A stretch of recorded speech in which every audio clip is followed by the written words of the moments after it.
लोग अभी सीखेंगे मेटल कार्बोनाइल कंपाउंड। ठीक है, तो देखिए अगर हम बात करें मेटल कार्बोनाइल की,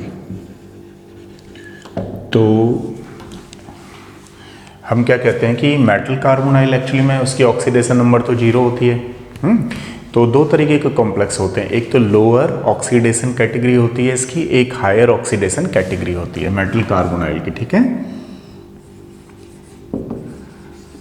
category number 1 lower oxidation number के बारे में देखते हैं। ठीक है, लोअर ऑक्सीडेशन नंबर। अब हम बात कर रहे हैं मेटल कार्बोनाइल की, यानी कि ये हमारे पास मेटल है, ये हमारे पास कोई कार्बोनाइल है। ठीक है, इसमें दो तरीके के कॉम्प्लेक्स होते हैं, एक तो वो जिनकी ऑक्सीडेशन नंबर होती है लोअर, एक वो जिनकी ऑक्सीडेशन नंबर होती है हायर। तो अभी हम लोग यहाँ डिस्कशन कर रहे हैं केवल लोअर ऑक्सीडेशन नंबर का। तो देखिए मेटल कार्बोनाइल कंपाउंड्स जो होते हैं बेसिकली वो 2 टाइप के होते हैं। एक को हम लोग बोलते हैं मोनोन्यूक्लियर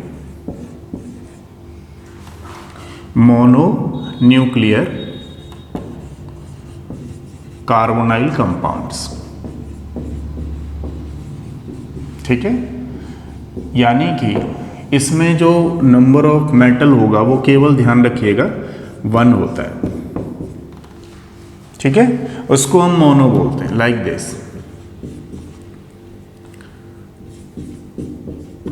एक क्वेश्चन मेडिकल में नीट में आ गया था 2018 में, ध्यान रखिएगा। इस पे पूछा गया था, क्वेश्चन ये था कि ये कैसा होगा, तो ये कैसा वाला सिस्टम होगा, मोनोन्यूक्लियर कार्बोनाइल कंपाउंड्स। एक होता है हमारे पास पॉलीन्यूक्लियर। समझ रहे होंगे मैं क्या कहना चाह रहा हूँ। पॉली का मतलब जिसमें मेटल का नंबर कई सारा आ जाता है, जैसे मान लीजिए इस तरीके से आ गया है ना, ये आ गया, तो हम लोग पॉलीन्यूक्लियर कार्बोनाइल कंपाउंड्स बोल सकते हैं। मतलब जिसमें मेटल का नंबर अगर 1 है तो मोनोन्यूक्लियर, अगर 2 है तो डाईन्यूक्लियर, या फिर उसको पॉलीन्यूक्लियर बोल देंगे, ट्राई है तो ट्राईन्यूक्लियर वगैरह। और वो जो सारे एक के बाद जितने बार भी लिगेंड्स आएंगे, मेटल का नंबर आएगा, सारे के सारे किस में चले जाएंगे, पॉलीन्यूक्लियर में। पहली चीज़ आपको क्लियर हुई। एक चीज़ और मैं बताता हूँ आपको CO के बारे में। CO कैसा लिगेंड है बताओ, स्ट्रॉन्ग लिगेंड है। और स्ट्रॉन्ग लिगेंड होने की वजह से इसमें क्या है कि वेकेंट पाई ऑर्बिटल्स होता है, जिसको हम सिनर्जिक इंटरेक्शन में हमने पढ़ रखा है। तो वेकेंट पाई ऑर्बिटल्स होने की वजह से इसमें बैक बॉन्डिंग पार्टिसिपेट करता है। ठीक है ना, तो हम ऐसा बोल सकते हैं, it's a strong ligand, it's a strong ligand having vacant pi orbitals,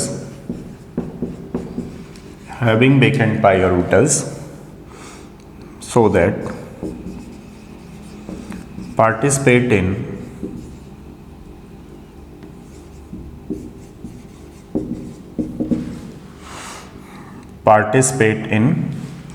back bonding। बात समझ में आई आप लोगों को? ठीक है, इस तरीके से, यानी कि इसमें सिनर्जिक इंटरेक्शन होता है, इसलिए बैक बॉन्डिंग कर जाती है। और ये जो कार्बोनाइल कंपाउंड्स हैं ये 2 तरीके के कैटेगराइज किए जाते हैं। Number 1 is mononuclear carbonyl system, number 2 is polynuclear carbonyl compounds. अब क्वेश्चन ये आता है कि हम इसकी स्टेबिलिटी कैसे चेक करें, कार्बोनाइल कंपाउंड की स्टेबिलिटी कैसे चेक करें। तो देखिए क्या होता है, मान लीजिए ये फ्लोरीन है, ये फ्लोरीन क्या चाहेगा कि मैं एक इलेक्ट्रॉन गेन कर लूं, क्योंकि इसका क्या होता है 2s2 2p5। अगर इसको एक इलेक्ट्रॉन मिल जाए तो ये फ्लोराइड में कन्वर्ट हो जाएगा। तो यहाँ पर ये नोबल गैस का कॉन्फ़िगरेशन अचीव कर लेगा। ठीक है, तो नोबल गैस का कॉन्फ़िगरेशन अचीव करने के बाद, यानी कि आप कह सकते हो कि इसके बैलेंस इलेक्ट्रॉन कितने थे, 7 के बाद किस में कन्वर्ट हो जाता है, ये 8 में। तो जब ये 8 ऑक्टेट कंप्लीट कर लेता है तो हर कोई क्या चाहता है कि मैं नोबल गैस का इलेक्ट्रॉनिक कॉन्फ़िगरेशन अटेन कर सकूं फॉर द स्टेबिलिटी। जैसे मान लीजिए कोई भी सही, स्कैंडियम, टाइटेनियम, है ना, scandium, titanium, zinc, everybody want to be stable, achieving noble gas configuration, ठीक है ना। जैसे स्कैंडियम क्या चाहेगा कि अगर इसमें से 3 इलेक्ट्रॉन्स रिमूव हो जाएं तो नोबल गैस का कॉन्फ़िगरेशन आ जाए। मतलब everybody wants to achieve noble gas electronic configuration for the stability. अब हम यहाँ बात करते हैं कि हम ये सारी चीज़ें ना पढ़ करके अभी क्या पढ़ रहे हैं हम लोग, कार्बोनाइल कंपाउंड्स। तो किसी भी कार्बोनाइल कंपाउंड्स में जो उसकी स्टेबिलिटी है वो किस तरीके से चेक की जाती है और कौन से रूल्स लगते हैं वो हम एक बार चेक करते हैं। तो देखिए इसमें मेटल कार्बोनाइल कंपाउंड्स में 2 तरीके के रूल अप्लाई होते हैं फॉर द स्टेबिलिटी। स्टेबिलिटी बताने के लिए पहला रूल यहाँ पे होता है एन रूल। एन रूल का मतलब होता है effective atomic number. Effective atomic number. देखिए अगर हम बात करें इफेक्टिव एटॉमिक नंबर की तो ये जरूरी नहीं कि ये कार्बोनाइल में ही लगे, ये हर किसी में लगता है। हम लोग ऑलरेडी लास्ट क्लास में कर चुके हैं, हर किसी में लगता है। मतलब देखिए ये नॉन कार्बोनाइल कंपाउंड पे भी लगेगा, क्या ये फॉलो करेगा नहीं करेगा। तो हम लोग यहाँ पे एक फॉर्मूला चलता था, मैं एक बार रिकैप करा देता हूँ आपको। Z minus oxidation number plus 2 into number of ligands. बात समझ रहे हो आप लोग? ये हमारे पास क्या है, एन रूल का फॉर्मूला है। लेकिन ये जरूरी नहीं कि केवल कार्बोनाइल में ही लगेगा, ये एवरी कॉम्प्लेक्स में काम करता है। जैसे मान लीजिए इसी पे अप्लाई करवा देता हूँ आपको। 26 एटॉमिक नंबर हो गया, इसकी आप ऑक्सीडेशन नंबर निकालोगे 2 आ जाएगा, plus 2 into 6 is equal to कितना हो जाना है 24 प्लस 12 इज इक्वल टू 36। मतलब इसमें आपको क्या देखना होता था कि अगर कोई कॉम्प्लेक्स किसी नोबल गैस का कॉन्फ़िगरेशन अटेन कर रहा है नहीं कर रहा है तो उसका एटॉमिक नंबर आपको ध्यान रखना पड़ता था, लाइक दिस, ठीक है। रेडॉन 86। अब मान लीजिए 36 आ गया, यानी क्रिप्टॉन का एटॉमिक नंबर इसने अटेन कर लिया, तो ये एन रूल को फॉलो करेगा और स्टेबल होगा। एक निकल का कॉम्प्लेक्स ले लेते हैं, जैसे ये निकल कार्बोनाइल है, तो यहाँ पे क्या है 28 माइनस इसकी ऑक्सीडेशन नंबर 0 2 प्लस 2 इंटू 8, तो कितना हो गया यहाँ पे 2 इंटू 4, तो ये 8 हो गया, ये 28 है, तो कितना हो गया यहाँ पे 36, तो ये स्टेबल होगा एन रूल के हिसाब से। तो मतलब किसी भी कार्बोनाइल कंपाउंड को हम एक तो एन रूल के हिसाब से देख सकते हैं कि स्टेबल होगा। एक दूसरा रूल ज़्यादा वैलिड है कार्बोनाइल के लिए, ये जो 18 इलेक्ट्रॉन रूल बता रहा हूँ, ध्यान रखिएगा, केवल और केवल applicable only for carbonyl compound. N rule जो वैलिड है वो सबके लिए वैलिड है, लेकिन 18 electron rule it is applicable only for carbonyl compound. अब जरा इसके हिसाब से 18 इलेक्ट्रॉन रूल के हिसाब से जरा इसको देखते हैं, और क्वेश्चन ये है कि ये ज़्यादा कन्वीनियंट है फिर या ये ज़्यादा कन्वीनियंट है। देखिए एक्चुअली में 18 इलेक्ट्रॉन रूल के लिए आपको ये सब नहीं देखना पड़ता कि किसी, मान लीजिए कोई बच्चा अगर नोबल गैस का एटॉमिक नंबर भूल गया तो इसको नहीं कर पाएगा कि वो स्टेबल है या नहीं है इसका। लेकिन मान लीजिए अगर वो भूल गया और 18 इलेक्ट्रॉन रूल आता है उसे, तो ज़्यादा कन्वीनियंट कौन सा हुआ, ये वाला। जैसे फॉर एग्जाम्पल देखते हैं, ये निकल है, यहाँ पे इसका बैलेंस इलेक्ट्रॉन कितना होता है, देखिए निकल का एटॉमिक नंबर होता है 28, मतलब हुआ D8 एंड 4s2, तो टोटल कितने बैलेंस इलेक्ट्रॉन हो गए 10 प्लस एक लीगेंड मेटल को कितने इलेक्ट्रॉन डोनेट करता है 2, तो 2 इंटू 4 इज इक्वल टू कितना हो गया 18 इलेक्ट्रॉन, मतलब ये स्टेबल होगा, ठीक है। और यहाँ ध्यान दीजिए, इस बात से भी पता लगता है कि ये भी स्टेबल होगा। मतलब किसी भी तरीके से कर लीजिए, अगर इसमें फिक्स हो रहा है तो उसमें भी फिक्स होगा ही होगा, वो भी स्टेबल होगा। लेकिन ये किसके लिए एप्लीकेबल है, कार्बोनाइल कंपाउंड के लिए, ये सब के लिए वैलिड होता है। एक आधा एग्जांपल और लेते हैं इसके।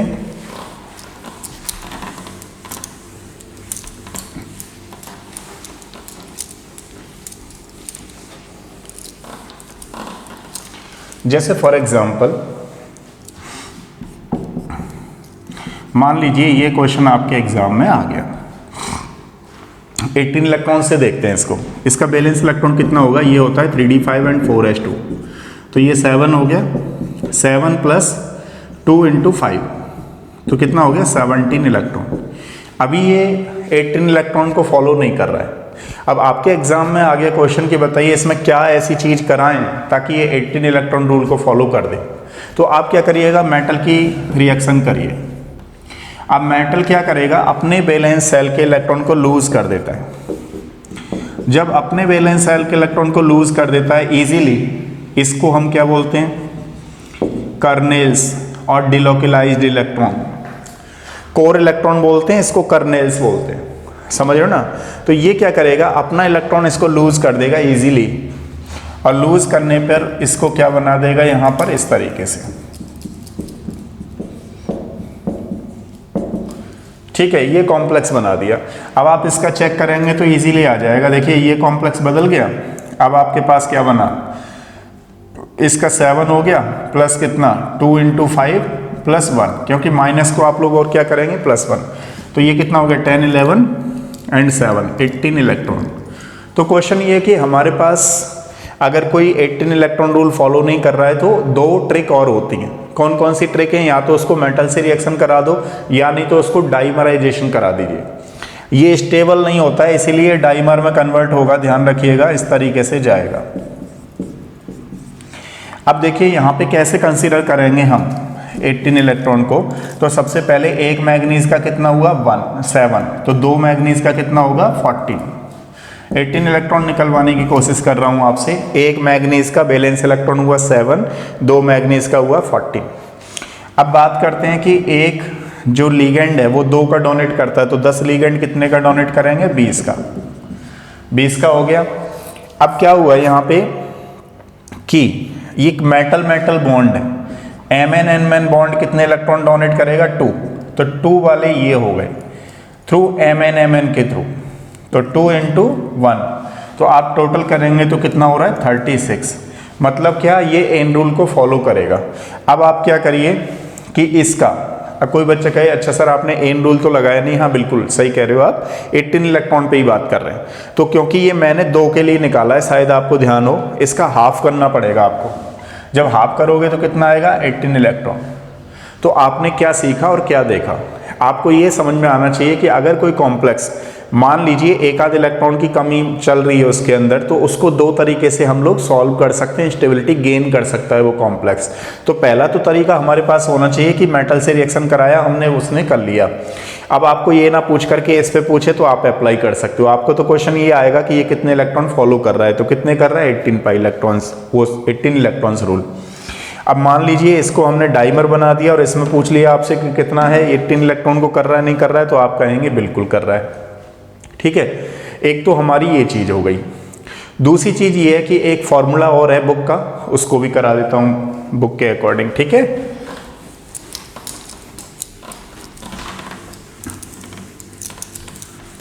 जैसे देखो वो क्वेश्चन आपके एग्जाम में आए हुए हैं, डिफरेंट एग्जाम में।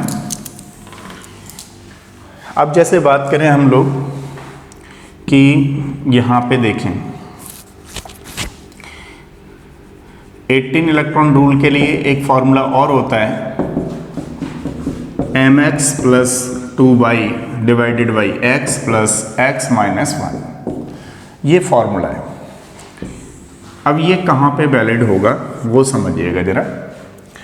ये m जो है number of valence electron of metal होता है, ठीक है। ये यहाँ x जो है नंबर ऑफ मेटल होता है, ये यहाँ जो y है नंबर ऑफ लिगेंड्स है, ध्यान रखिएगा, ठीक है। जैसे फॉर एग्जांपल अब एक एक करके करते हैं उन क्वेश्चनों को।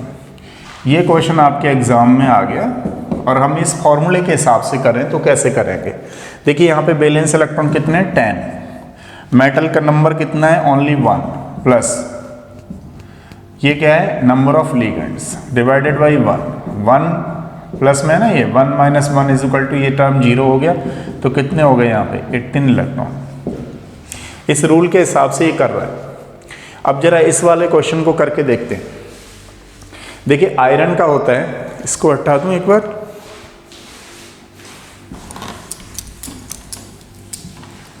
देखो जैसे आयरन का होता है हमारे पास Fe2CO का 9, आयरन का होता है 3d6 एंड 4s2, तो टोटल वैलेंस इलेक्ट्रॉन कितने हो गए 8 × 2 + 9 × 2 डिवाइडेड बाई, ये वैलेंस इलेक्ट्रॉन देख लें m कितना है हमारे पास 8 इंटू एक्स कितना है 2, ये डिवाइडेड बाई 2 प्लस 2 माइनस 1, ठीक है। तो करिए जरा 16 प्लस 18 डिवाइडेड बाई 2 प्लस 1, तो यहाँ कितने हो गए 34, 17, 18 इलेक्ट्रॉन। ये 34 हो गए, 34 by 2 17, 17 plus 1 is equal to 18, ठीक है। तो ये 18 इलेक्ट्रॉन रूल को फॉलो करेगा। अब चेक करते हैं जरा इरिडियम का। इरिडियम क्या होता है, कौन रहे इरफान के पास। तो यहाँ अगर देखेंगे तो ये 3D है, ये 4D है, 5D है, 5D 7 एंड 6s2, तो 9 हो गए वैलेंस इलेक्ट्रॉन। इसकी बात कर रहा हूँ मैं, तो 9 इसके वैलेंस इलेक्ट्रॉन हो गए, 4 into 9 plus 2 into 12 divided by कितना 4 प्लस 4 माइनस 1, तो कितना हो गया ये 36 हो गया, ये कितना हो गया प्लस 24 हो गया, तो कितना हो गया 60, 60 बाई 2, 60 बाई 4 है ना, 15 हो गया, 15 plus 3 is equal to 18 electron हो गया, ठीक है। इस तरीके से करना है आपको। नेक्स्ट देखिए, अगर हम लोग इसको करें तो कैसे होगा, एक 3 आयरन है into 8 plus 2 into 12 divided by 3 plus 3 minus 1, तो कितना हो गया ये 24 हो गया प्लस 24 48 हो गया डिवाइडेड बाई 3, ठीक है। तो कितना हो गया यहाँ पे 48 बाई 3, तो हो गया 16 प्लस 2 18, ठीक है। इस तरीके से बात समझ लो। अच्छा देखो, इसकी अगर हम बात करें, ये कौन सा है फेरुअस, फेरुअस का मतलब कितना हुआ 8 into 2 plus 2 into 9 by 2 plus 2 minus 1, तो कितना हुआ यहाँ पे, ये हो गया 16 plus 18 by 2, 17 plus 1 is equal to 18। तो ये सारे कॉम्प्लेक्स थे जो कि 18 इलेक्ट्रॉन को फॉलो कर रहे थे, ठीक है। एक बार नोट करिए। चलिए अब देखिए, अब हम लोग बात करते हैं इसके स्ट्रक्चर की, कि CO के साथ मेटल आ रहे हैं तो किस तरीके से उसकी स्ट्रक्चर हो गया ना। तो हम कहते हैं CO is attached by 2B। दो तरीके से अटैच होती है किसी भी मेटल से, ठीक है ना। मतलब मेटल जब पॉली आ जाए तो उसके केस में बात कर रहा था मैं यहाँ पे। तो एक तो होती है टर्मिनल,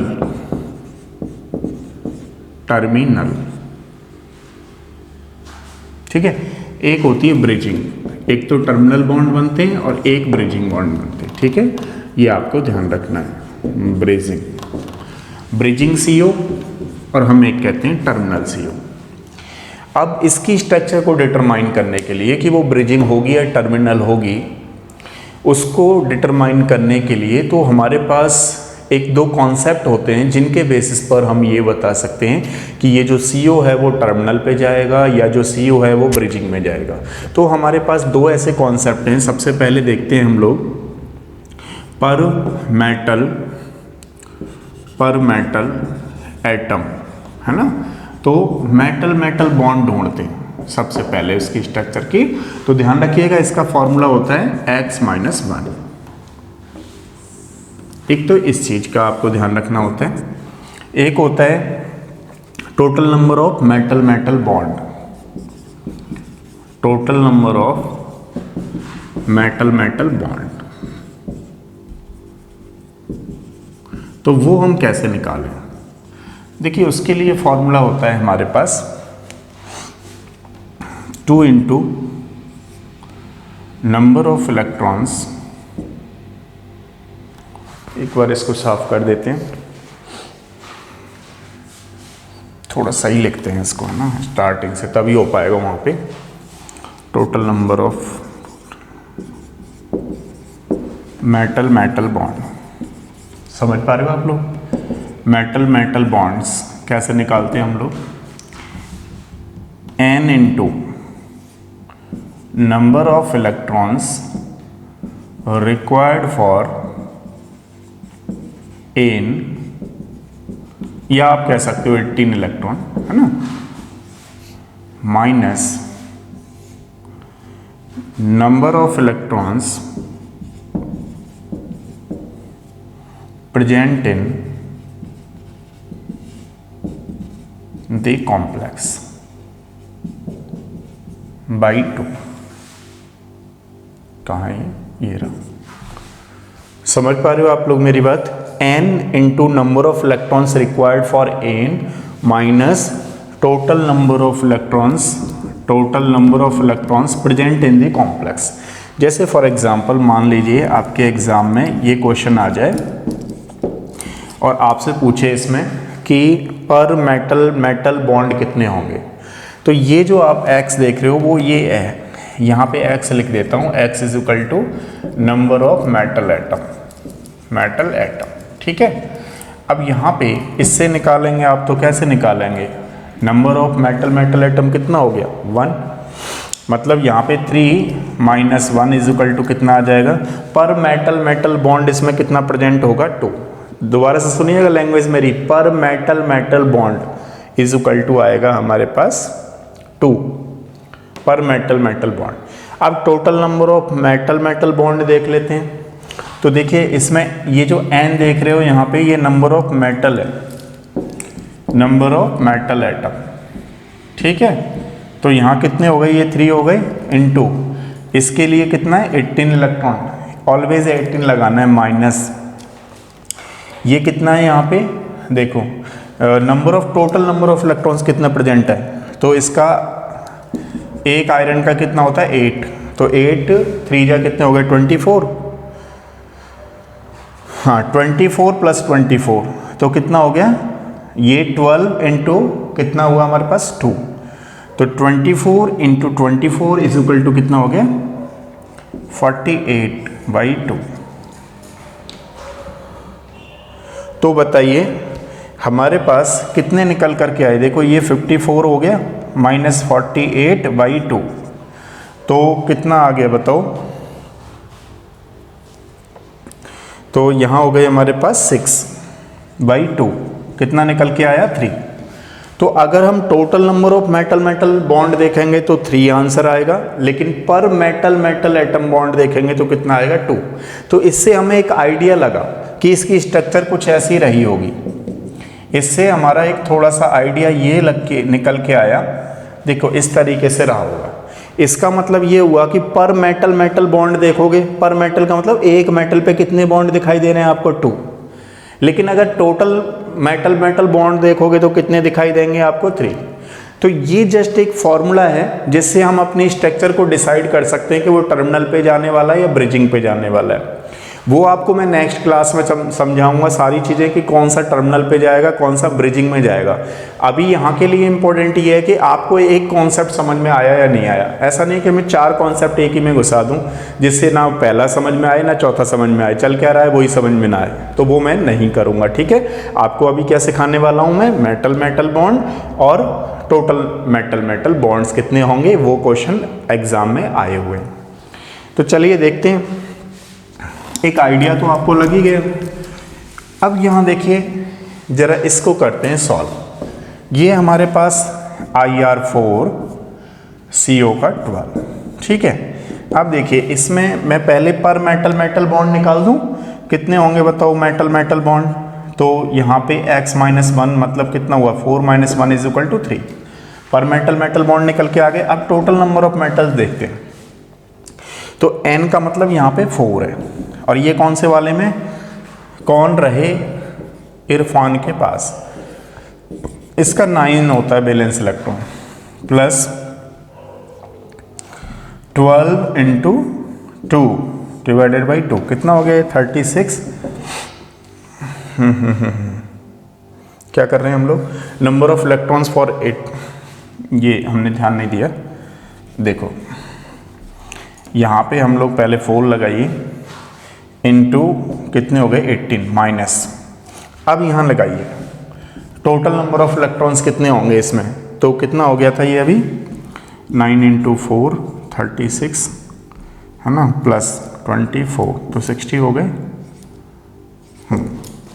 तो ये 60 हो गए डिवाइडेड बाई 2। तो देखो ये आया 72 माइनस 60 डिवाइडेड बाई 2, तो आया हमारे पास 12/2 मतलब 6। तो इस कॉम्प्लेक्स में टोटल मेटल मेटल बॉन्ड कितने निकल करके आएंगे 6, लेकिन पर मेटल बॉन्ड कितने निकल करके आए हमारे पास 3। ये आपको ध्यान रखना है। नेक्स्ट वाला क्वेश्चन करते हैं। देखो ये इसमें आता है फेरुअस। चलो अब आप ही बताइए, मेटल मेटल बॉन्ड तो इसमें 1 होगा। अगर मेटल मेटल बॉन्ड की बात करें हम लोग तो कितना होने वाला है 2 - 1 = 1। ठीक है, अब इसमें total number of metal metal bond check करते हैं। तो इसका देखो n कितना है 2 × 18 इलेक्ट्रॉन माइनस इस कॉम्प्लेक्स में कितने 8 × 2 8 × 2 तो 16, तो ये हो गया 16 प्लस 9 × 2 18 डिवाइडेड बाई 2। ठीक है, तो ये कितना आएगा 36 माइनस 34 डिवाइडेड बाई 2, तो कितना आया 2/2 = कितना 1। ठीक है, तो इसका ध्यान रखेंगे। Total number of metal metal bond कितना आया इसमें 1। अब इसको करते हैं एक बार के लिए। तो देखिए इसमें हम लोग मेटल मेटल बॉन्ड ढूंढेंगे तो 4 - 1 = 3 आएगा। अगर हम total number of metal metal bond check करें तो कितना हमारे पास 4 × 18 माइनस एक कोबाल्ट का कितना होता है 9 9 4 या 36 प्लस 24/2, वही आ गया 72 माइनस कितना 60/2, तो कितना निकल के आएगा 6। ठीक है, इस तरीके से क्वेश्चन करना है आप लोगों को।